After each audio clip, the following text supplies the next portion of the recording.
Hi guys, so it's Manny Killet, and today I want to talk a little bit about your credit score, your credit history, and the type of impact it actually has on your life. Most of you guys who watch my videos will know the story about how I bought a laptop when I was still in university and I didn't put it under insurance. And obviously when I lost it, I stopped paying for it, right? We all do that, right? No, we do that mistake, most of us, right? We just stop paying for it. It's like losing your cell phone and you didn't put it on insurance, but you're supposed to pay an installment. How do you pay for a phone you don't have? So it was the kind of attitude that I had towards my laptop. I was like, how do I pay for a laptop I don't have? Biggest mistake of my life, because those people who had bought my laptop went and snitched on me at the credit bureaus, and obviously that hurt my credit history and my credit, my credit history obviously, and it put me in a light of being a non-payer, and it basically said I had absconded my obligations to actually pay for this laptop.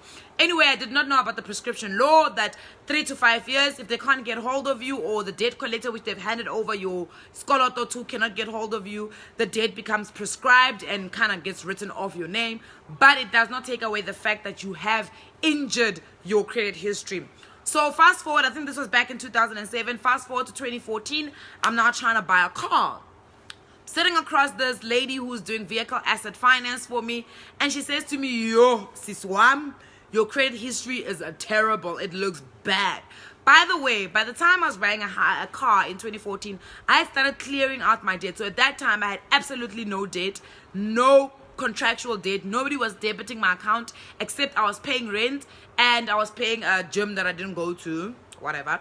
So I actually had no debt. So I'm sitting across this lady and she's trying to like use scare tactics to tell me how bad my credit history is. And she's like, she doesn't even know if she's gonna get this loan approved, and you know, she's really gonna try her level best to try and get me the best interest rates. And I'm like, okay, sharp. Now I'm panicking because I don't know anything about interest rates. I don't know how it works. I'm just sitting there literally waiting for approved, you can go and get your car, you know, we'll pay for this car for you. So I'm literally sitting there panicking, and I'm asking her questions like, okay, how do I fix this? How do I get a better credit score? How do I do all these things? And she's like, no, you know, you need to maybe take time off and not buy the car right now, but don't panic. We're going to try and make a plan for you. And basically what they mean when they say they're going to try and make a plan for you is that if you can't afford a certain thing, they're going to either increase the interest rate that you need to pay or increase the period amount that you need to pay. So, okay, sharp, no, Fade, I understand. I'm panicking now, and this lady is literally coming here with this hero syndrome, and she's like, don't worry, I'm going to save you. I'm going to find a way in which you can get approval on this thing. And I'm like, okay, sharp, no problem. In between literally 2014 and 2016, when I started getting a better understanding of what the credit score means, how it impacts your life, I then went to one of the big credit bureaus and I said, can I please get a copy of my credit report? Guys, let me tell you something.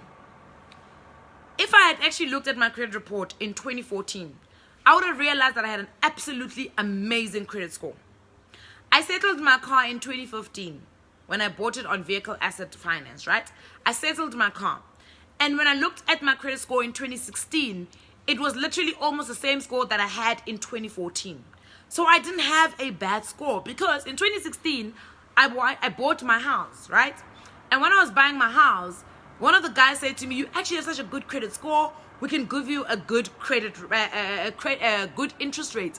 And I said to him, okay, but what was the difference between 2014 and 2016? He said, to be honest, if I look back, there was absolutely nothing. So basically this bank consultant who was trying to sell me my car, she literally, for her to be able to get this high interest rate that she charged me, she made me believe that I had this terrible credit history, this terrible credit score. And because I know that back in 2007, I absconded skoloto, I basically believed her because I had no information. So I couldn't even negotiate, because how do you negotiate when someone tells you, yo, bunzima, and I'm the only person that can help you? And often this happens when people are sitting across bank consultants and they're trying to get some credit, but they don't know what their credit history is. The bank consultant's job is to make sure that she gets the best deal for the bank, number one, and for herself, number two, because some of them do get paid on commission and how many vehicle asset loans they sell or how many home loans they sell. So it's very important for you as a South African, if you are going to go out there and get some credit from the banks, that you know what your credit life or your credit history looks like. So please get a copy of your credit report. You are allowed one free annual credit report every single year from all the major credit bureaus. Or you can literally go and find your credit score. There are smaller companies that can give you a credit score. But the only problem is that you might not get the explanation of what the credit score actually means. So get your credit score, get your credit report, because this is going to help you have a better negotiating weapon or whatever tool. Because if you're sitting in front of this lady and she's saying to you, yo, your credit score is terrible, you can literally say to her, Asiswam, a credit score yambi is not as bad as you're making it sound, and I think I've got a leg to stand on to negotiate a better interest rate. And if she insists, then you say to her, you know what, actually I was going to go to the other bank, it's just that in this mall that bank doesn't exist, because that bank promised me a better interest rate. So if you can't do anything better for me, let me rather go to that bank. You will see they'll start to tambanyana, they'll start to give you a little bit more ear, because now they understand that you know what the credit score actually means, and you know your own credit score. A lot of financial institutions go off on the fact that we as South Africans are very ignorant. We don't have that information. And sometimes the ignorance is not of our fault, of our own. It's because we really don't understand it. I mean, for the longest time, I did not understand what a credit report was, what the credit score meant. And sometimes I still have to go and reference to say, okay, if my credit score out of this amount of money is, or this amount of points is this, what does this actually mean? What does it mean when you're overcommitted? Because sometimes your credit history is not that, or they'll say to you, you can't get a credit because of your credit history. Sometimes it's not because you've got a bad credit history. Sometimes it's because you are overcommitted. And the bank consultant is supposed to sit down and explain to you. But obviously, because of time, they don't have time to explain to you. So it's the onus is on you to make sure that every single year you kind of have a clear understanding of what your credit report actually says and what it means, and how do you actually start fixing certain things. People always ask me, how do I fix my credit life or my credit history? And I'm saying, there is a reason why you've got perhaps a low credit score or a negative credit history. It's because you either became a non-payer, you absconded, you disappeared, you're skipping payments, or life just has happened and you can't pay anymore.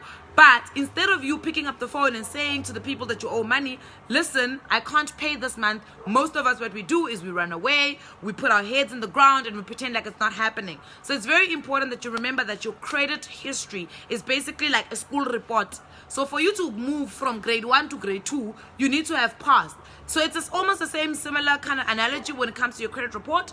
The scholarship that you have taken on, no matter how small it is, you need to make sure that you pay every single month the way you've promised to pay, so that you can then get promoted to the next grade, and the next grade is perhaps opening you up for credit to buy a car.